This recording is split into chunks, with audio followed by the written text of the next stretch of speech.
Super Smash Brothers. Such an illustrious game, revered, beloved, and shared around millions. A game which has been implemented as the new standard of fighting games on Nintendo. The game mechanics boil down to a strikingly different playing style compared to games such as Soul Calibur or Mortal Kombat, but Smash Brothers offers something those games don't offer, and dare I say it primarily has to do with the control. Anybody can pick up a Smash Brothers game and learn the controls. On the Nintendo 64, left and right is to move. To jump, you move the analog stick up and or press the C buttons for more accurately timed jumps. Down, you go down. To dash, you lunge the joystick left or right.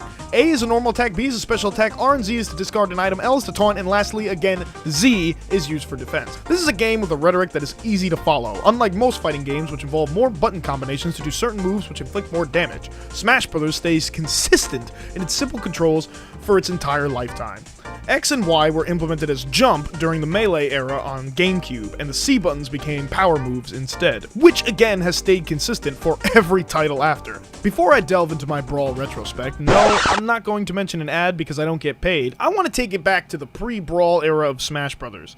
Dare I say, even further before the Nintendo 64 era of Smash Brothers. It starts with a little brother named Masahiro Sakurai. A legend in the gaming world as the forerunner and creator of the series Kirby and prominent employee at HAL Labs alongside Satoru Iwata, making Nintendo thrive in the post-Rareware era. Much like Hideo Kojima, Sakurai would own a Famicom and become obsessed with the idea of making visual art through video games. The interactive element to gaming brought on a different sense of what visual art could be and mean. Sakurai, much like most people his age, would come at a crossroads as to decide on what to do with his life. Now, I cannot stress how Sakurai was only 19 at the time of joining HAL Labs and creating Kirby. I'm serious, he was 19. To go on to be hospitalized during the making of Super Smash Melee is no surprise to me anymore. The work ethic and years of his life this man has put into his consistency, now being 50 years old, he is a staple of excellence in craft, fan demand, longevity, prospect, and profit, all of which makes me incredibly jealous. Now, let's take it back to 1992. Reservoir Dogs would be shown at Sundance in October of that year. Juice premiered in the United States. Nirvana's Nevermind went to #1 in the charts in January. Billy Idol is brought to trial for punching a woman, and Kirby was published in April of 1992 on the Game Boy. This was the first Kirby game in the series, and it was a mobile game. The game, interestingly enough, was programmed on a twin Famicom.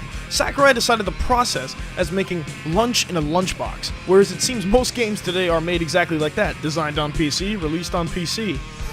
Oh my, how times have changed anyway. HAL had the intention to release the game independently under the name Popopom. However, after heavy consideration over viewing the low number of pre-orders, HAL asked Nintendo to publish it, only under the circumstances that the character name be changed to Kirby. The game sold moderately well for a year, and by 1993 sold 1 million copies worldwide. People were anxious for Sakurai to port the game to the NES, and so he did. Deciding that the game was primarily meant for beginners, i.e. children, he decided to make the game a tad more challenging on the NES port. The developers were pleased to finally implement techniques Kirby could use on the NES that he couldn't on the Game Boy, and some of them were shocked to learn Kirby was actually pink. Meta Knight would even make his first appearance in the series in this game.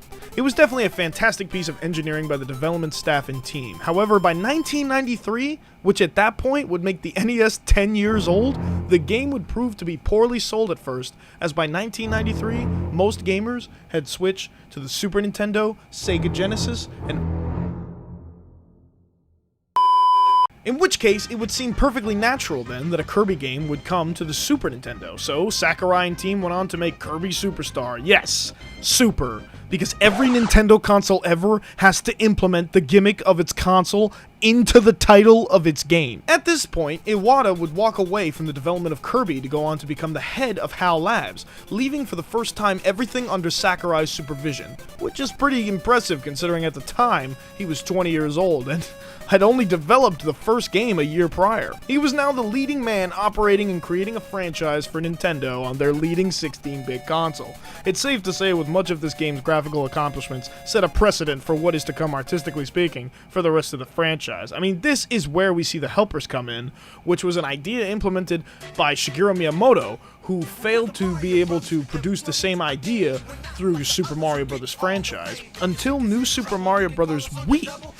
At this point, Sakurai had dedicated 4 years of his life to making Kirby games, so he's feeling a bit caught up in a drought, artistically speaking. So Sakurai was tasked with a new game to create, a fighting game, one that looks like this.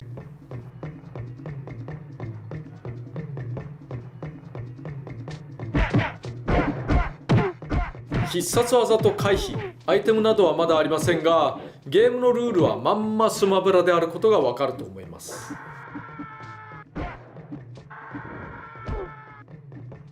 ちゃんとスマッシュ攻撃や空中ジャンプ、シールド、ダッシュ、5方向の空中攻撃などもあります。This would be the seed of what we now understand to be Super Smash Bros., a fighting game for the Nintendo 64 where your main objective is to get the opponent's health level up as high as you can to weaken the player enough to have them fly off the stage. Originally a fighting game that no doubt would have had its own original lineup of characters, considering they were a division under Nintendo and had the IP right in their pocket, they figured, hey, why not try and use their characters so we can make a bunch of money? But this no doubt would prove to be too good of an idea, as the fandom and tournaments it established had reached astronomical heights. So, let's take it to 1999. Super Smash Bros. For the Nintendo 64 had just been released and would go on to sell very well worldwide. Being a more casual fighting game that didn't require you to research button combinations, including everyone's favorite leading franchise characters, made for the game to be an easy bestseller.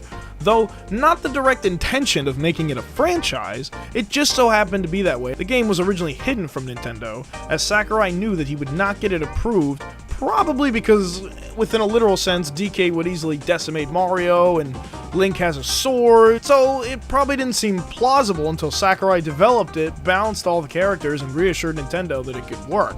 Interestingly enough, characters such as Marth, King Dedede, Mewtwo, and even Bowser would have made it onto this game. I mean, isn't that ridiculously cool? Like, imagine Dedede in those graphics. It would have looked phenomenal. Mewtwo, honestly, would have looked pretty good as well. Marth would have fit right into the game in the same style that Link did. But in all perfect, serious freaking honesty, I think Bowser would have looked like absolute terrible piece of dog because this is what he looked like at the time. But the original characters used to test were Mario, Donkey Kong, Samus, and Fox, respectively. Nintendo would approve it, and in 1999, the first Smash Bros. Game was released for the Nintendo 64. It was a main feature at Slamfest 99, which is now considered lost media. However, photos from Wikipedia showcase that the costumes used in the commercials were actually used in a wrestling match between the characters. Now, I already covered in the Rareware retrospective video that Nintendo discontinued the 64 in 2002. That wouldn't stop Sakurai from making one last Kirby game on the Nintendo 64 with Kirby 64 The Crystal Shards. A bold move considering, much like its predecessor, a Kirby game would come out on the dying lifespan of a console. Interesting! No wonder why everyone expected you to make a sequel, Sakurai. You would even provide the voice of King Dedede in this game, which is a dope fact. An interesting bit of software development, the game is operated on a 2.5D platform as opposed to regular 3D games such as Super Mario 64, where the platform is more 3D. This influenced how to configure the controls of the game to only utilize the D-pad, because a study was revealed that kids struggled with the use of the Z button on the back whilst using the joystick, and that programming it using the D-pad would make more sense. How that works, I have no idea. But yeah, that's right, a Nintendo 64 game that actually uses the D-pad. When I was a kid, a D-pad seemed useless. I couldn't understand what it was for, or why they thought it was necessary. I'm pretty sure noticing a D-pad on a Nintendo 64 controller was the first time I became conscious. Why is that there? Why am I bored? What am I holding? Why did they make the controller like this? The game sold well initially at release, but over time has been viewed in hindsight as too quick of a game that's too easy to understand that doesn't live up to the hype of other games on the console, which ironically played the Game Boy version of the game. But Sakurai would not make a GameCube port for the game and make it harder. Instead, he would see the Nintendo GameCube and go into the direction of a new Smash Bros. Game. It would make sense that Sakurai would utilize the power of this next-gen console offered to create the next mainline Smash Bros. Game of the series, Super Smash Bros. Melee. For those who are unaware, since Melee came out in 2001, which to me seems ridiculous how that is 22 years ago, there have been, excluding Smash Bros. Ultimate, 3 Smash Bros. Games that have come out before 2018. Until 2018, people considered this the main Smash Bros. For professional tournaments due to its overall feel of gravity, fighting, more balanced character roster, and a general preference for Mewtwo. This game set the standard and carried the Smash Bros. Hype for Nintendo into the 2000s strong. I can still remember being a kid, watching my older cousins play this game, and I would just want to hit the pause button and stare at Mario's overalls. Like, you could actually see the lines in his jeans. And to this day, that still inspires me artistically when I draw, that photorealistic feel. I mean, it was nuts. I grew up playing Mario 64. To see that he actually had jeans like mine, it was a phenomenal leap. This is how we're going to see Mario from now on. We're going to see his freaking lines in his jeans. And technology was rapidly developing at the time, and it seems almost unrealistic how much had changed in that time. Melee would go on to introduce most of the characters cut from the previous games, such as Marth, Mewtwo, Bowser, while DDD would have to wait until Brawl 6 years later. Lucas was going to replace Ness, yet Ness was left in considering how far they were into development. Miyamoto wanted Sonic, but it was too far into development. Kojima wanted Snake, but it was too far into development. Marth and Roy were originally going to be region-specific. No player outside of Japan would play as them, but during development tests, they were favored among Western audiences, and the rest is history. So instead of Sonic, Solid Snake, King Dedede, we got Ice Climbers for some reason. Oh well, Sakurai would go back and forth between Kirby and Smash Bros. For the rest of the early 2000s. After Melee's release in 2001, Sakurai would wait until 2003 to release Kirby Air Ride for the Nintendo GameCube. The last Kirby game, he would be assigned as director. Sakurai, I assume, would go on to remake Kirby 3 times, enunciating the point that it takes time for developers to make these games, and that remaking the same game 3 times is his way of saying, appreciate this game. Appreciate what we did. We're not making another one, just appreciate what we did. Here, if we dust it off and make it look better, will you appreciate it now? I feel bad for Sakurai when he said people just expected a new Kirby game after he made one already. It's almost as if people were never satisfied with his work. And that would plague him for practically his entire career, it would seem, as he'd never wanted to make sequels to Melee and Brawl. And he would go on to make 3 more games. With the release of Super Smash Bros. Brawl, there would be a rift in how people feel about this game with hindsight. Now it's time for the cake. Super Smash Bros. Brawl. Now this game was my childhood. Let me do a quick recap for you of my childhood at this time. When Super Smash Bros. Came out on the Nintendo 64, I was 2 years old. It was a game I just kind of expected to enjoy. Super Smash Bros. Melee came out when I was 4. It was a game I would watch my older cousins play, meaning it was more for their generation. But in 2008, when Super Smash Bros. Brawl came out, I would be 11 years old, and this was the game of my childhood. This was the Smash Bros. For people like me. That's right, I still remember sitting at my sister's friend's mom's library, reading the Nintendo Power of Smash Bros. Coming out. Smash Bros. Dojo on the internet was a thing where Sakurai himself would update the website with news about the game. This was the follow-up to Melee, the biggest selling game on the GameCube, and a game people still used for professional tournaments. This game would trump Melee with a deck of cards stuck up a mule shoved into your nostrils, making you forcibly inhale the that came out of Masahiro Sakurai's thumbs! Unfortunately, that's not what happened, because a lot of people were pissed about the jumping mechanics in the game. The weight of gravity feels very airy and non-tournament professional. I was playing the game the other week with my friend, and we both noticed after playing Ultimate that the game had very slow gaming mechanics and you got launched off the map easier. It was more so a game for the Wii. And the game came out and had the most visually intense storyline out of the mainline series games ever. It was deep and emotional and really sucked you in and made you interested in the lore that these characters all co-inhabit in the same reality. Solid Snake, Sonic, and King Dedede would make their appearances in this game. The first game to offer online battle, the most badass freaking soundtrack ever conceived. You can use all the different gimmick controllers that Wii offered, and is the 8th best-selling Wii game of all time. Oh, I'm getting extremely tired. I'm literally reading 6 pages in one sitting, and what I have to say is much like Sakurai, I feel wiped. Fortunately, though, Sakurai would take a little break in between his Smash Bros. Continuation, as I think at this point he was getting very tired about developing all these games. In 2005, Tetsuya Mitsuguchi of Sega asked Sakurai to be director of the project. Meteos, a Tetris Galaxian-inspired DS game, which was a title produced by Bandai. Sakurai felt embarrassed to make a falling block puzzle game, as it's quoted as saying, as he didn't feel confident to make a good one, but accepted it as he enjoyed a challenge. Crazy man. After he goes to the hospital for making Melee, he wants a challenge. A sequel called Meteos Disney Magic, for some reason, would be released on Xbox Live Arcade in 2006, and in 2006 made a Tamagotchi. Sodatate Kochuja Mush King, which means Raise It Beetle King Mush King, a Tamagotchi produced by Sega, So we've pretty much covered every piece of gaming whatever that Sakurai has produced until 2008. Now let's take a good look at 2008. At this time, Heath Ledger would be found dead in his apartment in January. The housing crisis would accelerate an already increasing recession for the entire year. In June, Barack Obama secures the 2008 U.S. Democratic presidential nomination. Tiger Woods has ACL surgery and won't play for another year. WALL-E gets released in theaters. 239 tornadoes appeared in Middle America that year alone, on record in May.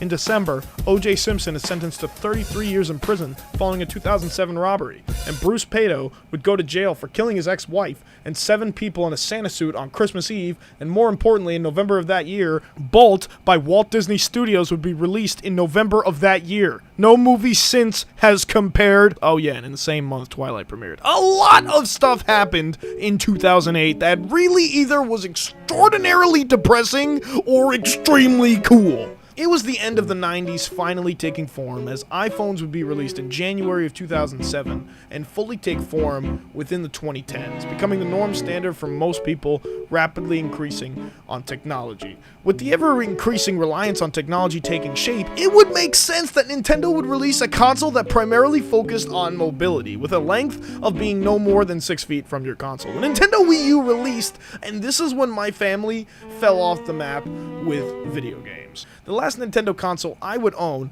that was new would be the Nintendo DS Lite. Buying the next Nintendo console was out of the question. I had to pay for it, so I missed out on consoles like the Wii U and 3DS because I didn't have any money. But that wouldn't stop Sakurai from making the next game on Nintendo's new hardware. It would make sense that Sakurai would be tasked with taking on Kid Icarus. It would be the first wide-release Kid Icarus game since the NES original title.